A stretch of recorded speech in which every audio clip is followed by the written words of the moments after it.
नमस्कार मंडळी, श्री स्वामी समर्थ. जय जय स्वामी समर्थ. 3 मार्च 2026 रोजी भारतातील पहिलं चंद्रग्रहण होणार आहे. 2 तारखेला होळी आहे आणि 3 तारखेलाही मंगळवारी चंद्रग्रहण होणार आहे.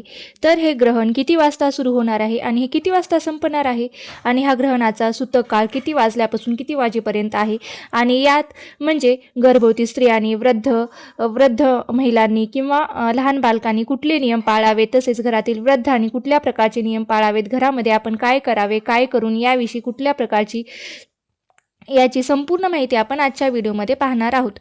तर व्हिडिओ स्किप न करता शेवटपर्यंत पहा. बघा, 3 मार्च 2026 रोजी दुपारी 3:20 हे ग्रहण सुरू होणार आहे आणि त्यानंतर 5:04 या ग्रहणाचा मध्यकाळ असणार आहे आणि ग्रहणाची समाप्ती म्हणजे ग्रहण कधी संपणार आहे तर 6:48 हे ग्रहण संपणार आहे.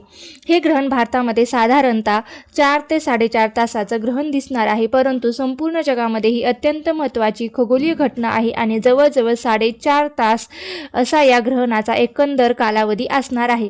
या ग्रहणाच्या दिवशी वार मंगळवार आहे, म्हणजेच मंगळाचा प्रभाव या ग्रहणावरती विशेष करून असणार आहे. या ग्रहणाचा आरंभ म्हणजे सुरुवात कधी होत आहे तर जसं मी सांगितले की 3:20 सुरुवात होत आहे, परंतु ग्रहणाच्या पूर्वी 8 तासापासून त्याचे वेध लागत असतात, म्हणजे 8 किंवा 9 तासापासून त्याचे वेध असतात, तर त्याचं सूतक सुरू होत असतं. त्यामुळे सूर्योदयापासून या ग्रहणाचा सूतक काळ हा सुरू होत असतो. त्यामुळे सामान्य माणसांनी सकाळी सूर्योदयाच्या पूर्वी जेवण वगैरे करून घ्यावं. ग्रहणाच्या वेद म्हणजे सूतक काळामध्ये शक्यतो भोजन करू नये. ज्या स्त्रिया गरोदर आहेत किंवा लहान बालके आहेत, आजारी व्यक्ती किंवा ज्या अशक्त आहेत किंवा ज्यांना काही खावंच लागतं, अशाने खाल्लं तरी काही हरकत नाही. त्यांनी सकाळी 11च्या पूर्वी विशेष करून भोजन करावं. 11च्या नंतर शक्यतो खाऊ नये. विशेष करून गर्भवती स्त्रिया आहेत त्यांनी सुद्धा 11पर्यंत जेवण करून घ्यायचं आहे. प्रत्यक्ष ग्रहणामध्ये आपल्याला मलमूत्राचा त्याग करायचा आहे, पाणी प्यायचं नाही, परंतु त्यापूर्वी जो वेधारंभ आहे त्या काळामध्ये सूतक असणार आहे. अशा काळामध्ये आपण पाणी पिऊ शकता. त्यानंतर जे काही आपले नैसर्गिक विधी असतात ते तुम्ही जाऊन निश्चितपणे करू शकता. अगदी गर्भवती स्त्रिया सुद्धा पाणी पिऊ शकतात.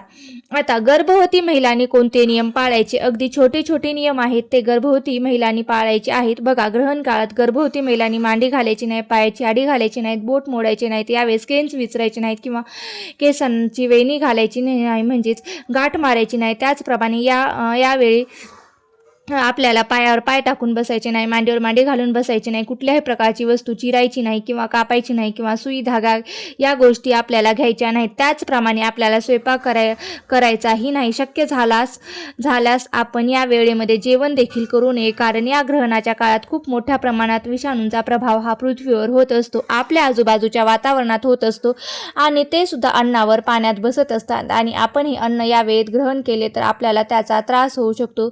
यासाठी या वेळेत आपल्याला कुठल्याही प्रकारचं जेवण करायचं नाही. जर लहान मुलं असेल, त्यांना भूक लागली असेल तर तुम्ही त्यांना खायला देऊ शकतात. आजारी व्यक्ती असेल तर त्यांना गोळ्यांचा टायमिंग वगैरे असेल तर तुम्ही त्यांना खायला देऊ शकतात, मग तुम्ही त्यांना देऊ शकतात. आणि जर गर्भवती महिला असतील, डॉक्टरांनी काही औषध घ्यायला सांगितले असतील तर त्यांना सुद्धा घ्यायला घेतलं तरी काही हरकत नाही.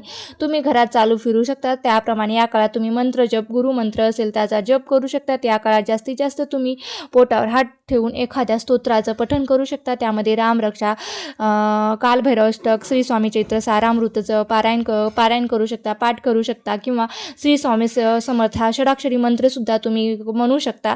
तसेच कुलदेवीचं तुम्ही नामस्मरण करू शकता, जप करू शकतात. म्हणजे काय तर या काळात आपल्याला जेवढ्या जमतील तेवढ्या धार्मिक किंवा आध्यात्मिक गोष्टी जास्तीत जास्त करायच्या आहेत. त्याचप्रमाणे बघा, आजारी व्यक्ती असतील, वृद्ध व्यक्ती असतील, त्यांनी देखील जास्तीचे नियम पाळायची गरज नाही. ज्या गोष्टींची शरीराला त्रास होत असेल असे नियम तुम्हाला पाळायचे नाहीत, परंतु गर्भवतींनी हे नियम, त्याचप्रमाणे डोळ्यांचं ग्रहण बघायला जाऊ नये. असं शक्य झाल्यास घरात बसण्याचा प्रयत्न करावा. ग्रहण काळ हा मंत्रसिद्धीसाठी आणि नामस्मरणासाठी सर्वोत्तम काळ मानला जातो. या काळात जप केलेले 1000 पटीने फळ देतो, म्हणून या काळामध्ये मंत्र जप करावा. कोणत्याही मंत्राचा जप करा. चंद्राचा मंत्राचा जप करू शकता. ओम सोमाय नमः या चंद्राचा मंत्रसुद्धा तुम्ही जप करू शकता किंवा तुम्हाला जो तुम्ही ज्या देवाची भक्ती करता त्या देवाचा सुद्धा तुम्ही मंत्र जपला तरी काहीही हरकत नाही. तसंही त्याचा तुम्ही जप करू शकतात किंवा तुम्ही महामृत्युंजय मंत्रसुद्धा या काळामध्ये म्हणू शकतात. त्यामुळे नकारात्मकता दूर करण्यासाठी रामदास स्वामींनी सांगितलेली आहे. मारुती स्तोत्र असेल, हनुमान चालुसा असेल, बजरंगवाण असेल किंवा तुम्ही श्रीसूक्त असेल किंवा तुम्ही कालभैरव अष्टक असेल किंवा रामरक्षा असेल याचंही तुम्ही पठण करू शकता. या सगळ्या गोष्टी करायला जमतीलच असं नाही. यातली कुठलीही एक गोष्ट जमली तरी तुम्ही अवश्य करावी. ज्याचे भाग्य साथ देत नाही त्यांच्यासाठी हे ग्रहण एक दुर्मिळ संधी आहे. भगवान वेदव्यास म्हणतात की ग्रहण काळात केलेले जप, दान, ध्यान, सत्कर्म हे लाख पटीने आपल्याला पुण्य देत असतं. जर तुम्ही कोणताही मंत्र म्हणत नसाल तरी तुम्ही श्री स्वामी समर्थ हा षडाक्षरी मंत्राचा जप केला तरीही चालेल. होळीची पौर्णिमा ही तिथी आहे. या दिवशी केलेले तर्पण पितरांना 2000 वर्ष तृप्त करते. त्यामुळे पितराचे तर्पण आवश्यक करावे. सूतन ग्रहणाच्या 9 तास आधी सूतक लागते. त्यापूर्वीच देवाची पूजा करून घ्यावी म्हणजे सूर्योदयापूर्वीच पूजा करून घ्यावी. तसेच सूतक काळापूर्वी सर्व अन्न आणि पाण्याच्या भांड्यात तुळशीचे पान किंवा दुर्वा टाकावी. ग्रहण सुरू होण्यापूर्वी आणि ग्रहण सुटल्यानंतर वस्त्रासहित स्नान करावे. दान करण्याचे नियम. आता बघा, ग्रहण काळामध्ये दान करण्याचे खूप महत्त्व आहे. ग्रहण काळात बाहेर जाऊ नये. त्यामुळे ग्रहण चालू असतानाच गाईच्या चाऱ्यासाठी, पक्ष्यांच्या अन्नासाठी किंवा गरिबांच्या वस्त्रांसाठी तुम्ही पैसे किंवा अन्न बाजूला काढून स्पर्श करून ठेवावे. हे दान ग्रहण काळातच मानले जाईल. जरी तुम्ही ते नंतर दिले तरीही चालेल. काय करू नये तर बघा, झाडे तोडू नये. ग्रहणाच्या दिवशी पाने, लाकूड, फुले तोडू नका. पौर्णिमेला तुळस तोडू नका. प्रवास करू नका. विहिरीजवळ, पाण्याजवळ जाऊ नका. उघड्या डोळ्याने चंद्रग्रहण पाहू नका. कपडे धुवू नका किंवा पिळू नका. केस धुवू नका. ग्रहण काळात झोपू नका. मलमूत्र त्याग करू नका. असे अनेक किंवा भोजनही करू नका असे आहेत. बघा, ग्रहणासाठी एक वैज्ञानिक तर्क सुद्धा नक्कीच देता येईल. जसे चंद्राच्या कलांचा परिणाम हा समुद्राच्या पाण्यावर होत असतो तसा चंद्रावर समुद्रात भरती आणि आहुती येते. समुद्रासारख्या एवढ्या मोठ्या विशाल जलाशयावर चंद्राचा परिणाम होत असेल तर माणसाच्या शरीरात तर 70% पाणी आहे. म्हणूनच असं म्हटलं जातं की चंद्राचा परिणाम माणसाच्या शरीरावर, मनावर होतो आणि म्हणून त्यासाठी चंद्रग्रहणाच्या काळात हे नियम पाळायला सांगितले जातात. चंद्रग्रहण ही केवळ एक खगोलशास्त्रीय घटना नसून ती आध्यात्मिक दृष्टीने हा काळ अत्यंत संवेदनशील मानला जातो. या काळात वातावरणातील सूक्ष्म लहरींचा परिणाम आपल्या अन्नावर आणि आपल्या मनावर होत असतो असंही म्हटलं जातं. ज्योतिषशास्त्राचा विचार केला तर हे चंद्रग्रहण 4 राशींसाठी शुभ ठरू शकतं. त्यामध्ये मिथुन रास, तूळ रास, वृश्चिक रास आणि मीन रास. त्याबरोबर ज्या राशींची चंद्रग्रहणाच्या काळात सावध राहायची आहे त्या राशी म्हणजे वृषभ, सिंह रास, कन्या रास आणि मकर.